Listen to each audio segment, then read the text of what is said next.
మౌనంగానే ఎదగమని మొక్క నీకు చెబుతోంది. ఎదిగిన కొద్దీ వదగమని అర్థమందులో ఉంది.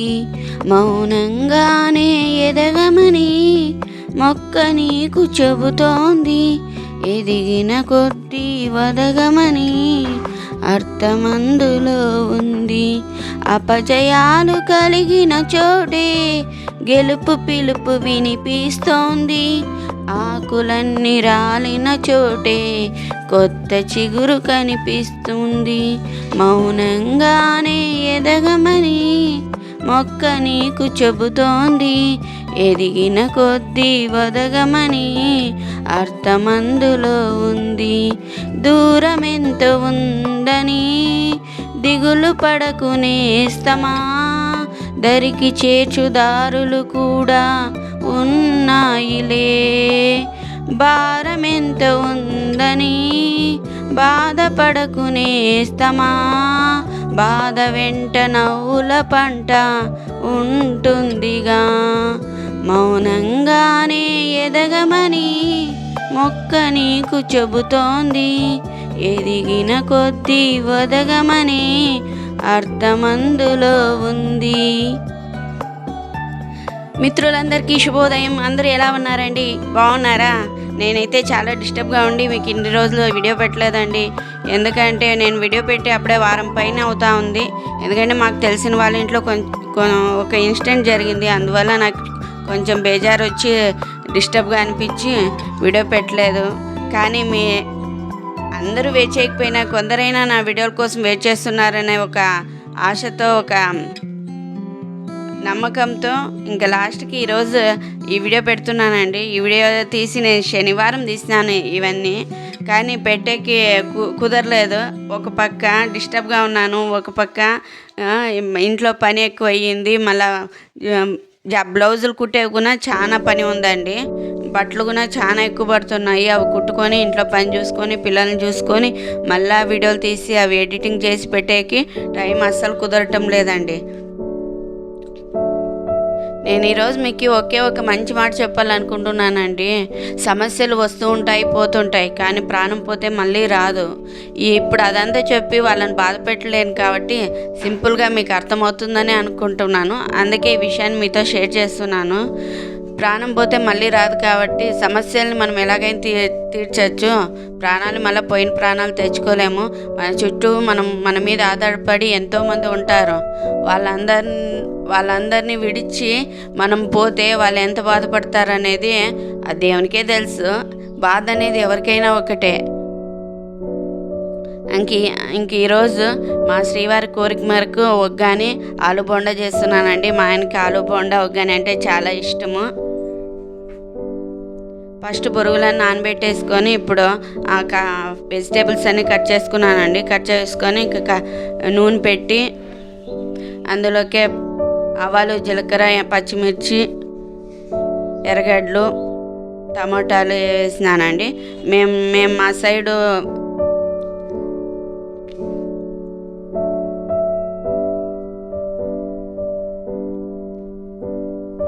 చింతపులుసు పిసుకుంటామండి. కానీ కొంతమంది నిమ్మకాయ రసం వేస్తారు. నేను మాత్రం చింతపులుసు వేస్తానండి. చింతపులుసు వేస్తే ఉగ్గాని బాగా మెత్తగా వస్తుంది, టేస్ట్గా ఉంటుంది, పుల్లగా బాగుంటుందని చెప్పి నేను చింతపులుసు పిసుకుతానండి. ఇంకా అవన్నీ ఎరగైన తర్వాత చింతపులుసు పిసికేసి ఒక 10 నిమిషాలు మూత పెట్టేసి బాగా కలుపుకొని మూత పెట్టేసుకోవాలండి.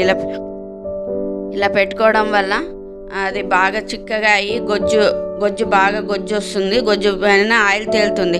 ఆయిల్ తేలినప్పుడు మనం దించేసుకోవాలండి. దించుకున్న తర్వాత నేను కొంచెం గొజ్జు పక్కకు తీసుకుంటాను.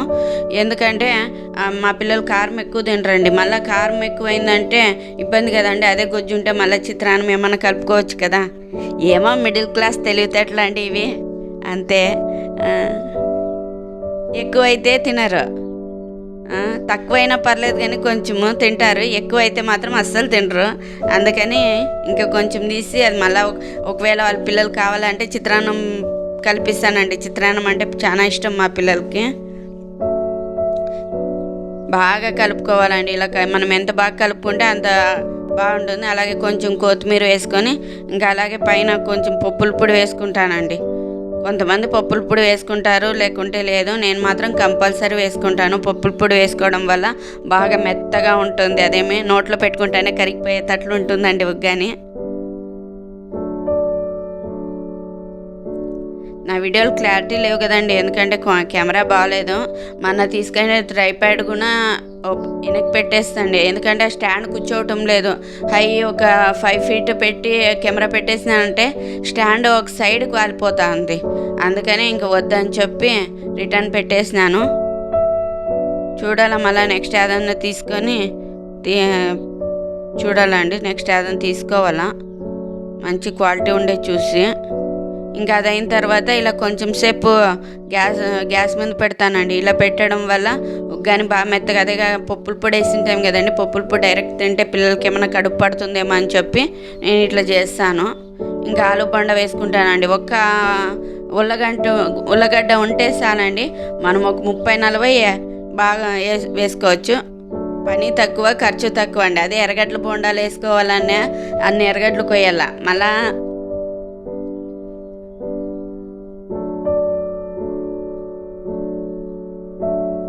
ఇప్పుడు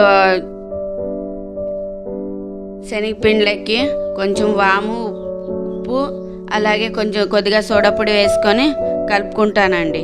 అవి ఉల్లగడ్డలు వచ్చి ఎప్పటికీ స్లైసెస్ చేసిన తర్వాత పక్కన పెట్టకూడదండి, వాటర్లోనే పెట్టుకోవాలా.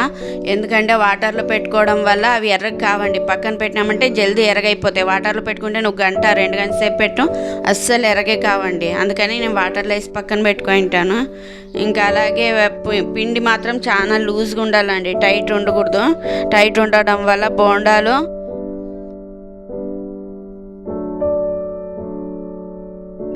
గట్టిగా వస్తాయండి. లోపలంతా పిండి అరగట్టుకొని గట్టిగా అయిపోయి పిండి ఉడకదు. అదే లూజ్గా ఉంటే కూడా చాలా క్రిస్పీగా వస్తాయండి. అందుకే ఇంకా ఆయిల్ కాగబెట్టుకొని ఒక్కొక్క స్లైస్లోనే పిండిలో ముంచేసి వేస్తున్నానండి.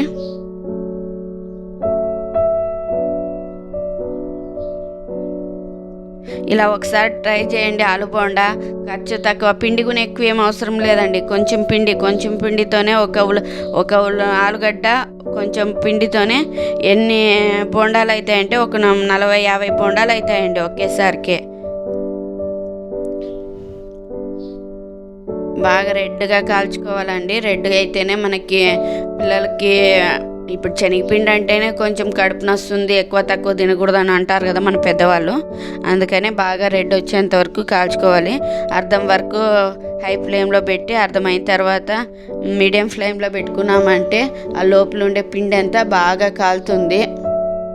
ఏమో వడలు చేసామా పెట్టినామా అని చెప్పి ఊరికే హై ఫ్లేమ్లో పెట్టి అవి రెడ్ అయిపోయినాయిలే అని చెప్పి తీసేస్తే అవి బాగుండవండి. మనం చేసే పని ఏదైనా కానీ నీట్గా అందరికీ నచ్చేటట్లు, అందరూ తినేటట్లు చేయాలి. కానీ ఎట్లా అంటే అట్లా చేసి పెడితే అది తినేకి బాగుండదు, తినిండే వాళ్ళకు కూడా నచ్చదు. అందుకే నేను వంటలో మాత్రం ఎక్కువ కేర్ తీసుకుంటానండి. రండి టిఫిన్ చేసేస్తాము, వేడివేడిగా ఉగ్గాని ఆలు బోండా. ఇంకా టిఫిన్ అయిందండి. మార్నింగ్ మాకు టీ కాఫీ తాగే కుదరదండి. నేనైతే అస్సలు తాగను. నేను తాగే డ్రింక్ వేరే ఉంటుంది, అది చేసుకొని తాగుతాను. మా ఆయనకు మాత్రం టీ పెట్టిస్తానండి. ఇంకా పిల్లల్ని రెడీ చేసి పంపించి అన్నీ చేసేసరికి నా పని అయిపోతుంది. ఇంకా అందుకనే ఇంకా టిఫిన్ అయిన తర్వాత మా ఆయన వచ్చినప్పుడు మాత్రం ఇద్దరము ఇలా కూర్చొని, అక్కడ ముందర ఉండే ఆ ప్లేస్ అంటే మాకు చాలా ఇష్టం అండి. గాలి వెలుతురు అంతా బాగా వస్తుంది కదా, అందుకే అక్కడ కూర్చొని ఒక అర్ధగంట అయినా కూర్చొని ఇలా కాఫీ తాగకుండా మాట్లాడేది మాకు అలవాటు అండి. వచ్చినప్పుడల్లా ఇలాగే చేస్తాము, అంతే కదండి. ఎన్నాళ్ళు ఉన్నా కూడా, ఎంతసేపు ఉన్నా కూడా భార్య భర్తలు ఈ రోజుకు ఒక అరగంట అయినా ఇట్లా కూర్చొని మాట్లాడడం వల్ల చాలా సంతోషంగా ఉంటుందండి. మీరు చూసినారు కదా మా ఆయన 6 feet అండి, నేను 4.5. మా ఆయన చూస్తే నాకు ఒకే సినిమాలోది పాట పాడాలనిపిస్తుందండి, ఫిదా సినిమాలోది. ఐ బాబోయ్ ఎంత పొడుగు, ఐ బాబోయ్ ఎంత పొడుగు, ముద్దులెట్లా ఇచ్చడి అని మా ఆయన చూసినప్పుడు అలా అదే పాట గుర్తొస్తుంది. ఆల్రెడీ ఆ సినిమా వస్తానే ఒకసారి పాడి వినిపించేసినాను మా ఆయనకి. ఇలా ఒక అరగంట కూర్చొని కాఫీ తాగేసి కొంతసేపు మాట్లాడుకొని ఆ తర్వాత మళ్ళీ వంట మొదలు పెడతానండి. నేను మేడ్ ఫర్ ఈచ్ అదర్ అంటే ఒకే హైట్ ఉండడం కాదు, ఒకే కలర్ ఉండడం కాదు, ఒకరినొకరిని అర్థం చేసుకొని బాగా సంతోషంగా ఉండడమే అండి మేడ్ ఫర్ ఈచ్ అదర్ అంటే. ఏదో మేము కలర్ బాగున్నాం, మేము అందంగా ఉన్నాం ఇద్దరము అని అనుకుంటారు, అదంతా కాదండి. నాకు తెలిసి నేను చెప్తాను. ఇంకా మధ్యాహ్నంకి వచ్చి మునక్కాయల పులుసు, అన్నము, సొండిలు చేసినాను, అది తీయలేదండి. ఇంక నైట్కి మా ఆయనకి మాత్రం కంపల్సరీ నైట్కి రొట్టె ఉండాలండి, జొన్న రొట్టె. మేము డైలీ రొట్టె ఎక్కువ చేస్తుంటాం మా ఇంట్లో. ఇంకా నైట్కి వచ్చి నేను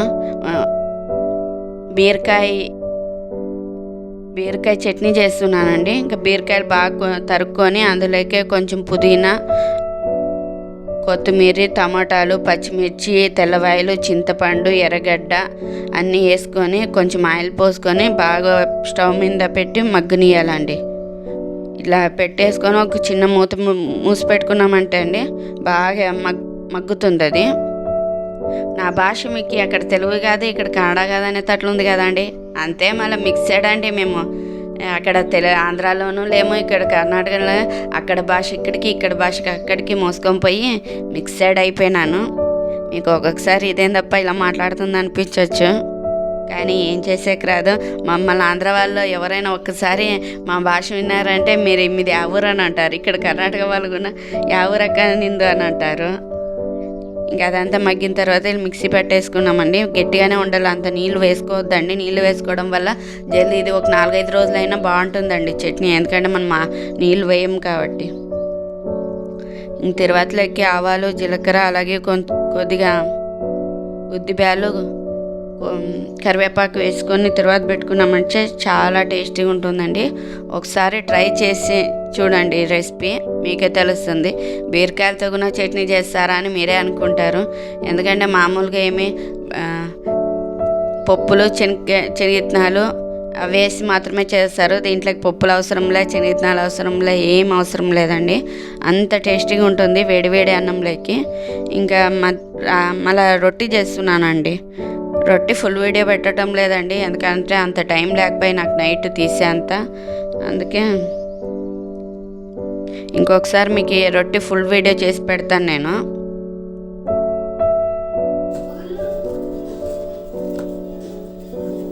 నాకు మ్యారేజ్ ముందు రొట్టెలు వస్తూ ఉండలేదండి. మ్యారేజ్ అయినాక ఇక్కడికి వచ్చినాక వీళ్ళు ఎప్పుడు రొట్టె కావాలా అనే దానివల్ల నేను రొట్టె చేసేది నేర్చుకున్నాను. ఇంకా ఈరోజు వీడియో ఇదేనండి, మీకు నచ్చిందని అనుకుంటున్నాను. ఇంకా మా చెరమ్మకైతే కూడా రొట్టెలు అంటే చాలా ఇష్టం అండి. చూడండి వేసినట్లలా ఎలా తింటుందో అది. ఓకే అండి, మీకు నచ్చిందని అనుకుంటున్నాను. ఈ నెక్స్ట్ వీడియోలో మీకు ఒక విషయం చెప్పాలండి. ఏమంటే నేను యూట్యూబ్ స్టార్ట్ చేసేటప్పుడు ఎలాంటి పొరపాట్లు చేసినాను, నా ఛానల్ ఎందుకు క్లిక్ అవటం లేదనేది నాకు ఇప్పుడు అర్థమైందండి. యూట్యూబ్ అంటే ఏమో లేదు, స్టార్ట్ చేస్తే అయిపోయా, మన ఈమెయిల్ ఐడితో పెట్టేస్తే వీడియోలు అయిపోయాయి అనుకోండి. అది కాదండి. ఓకే అండి, ఉంటాను.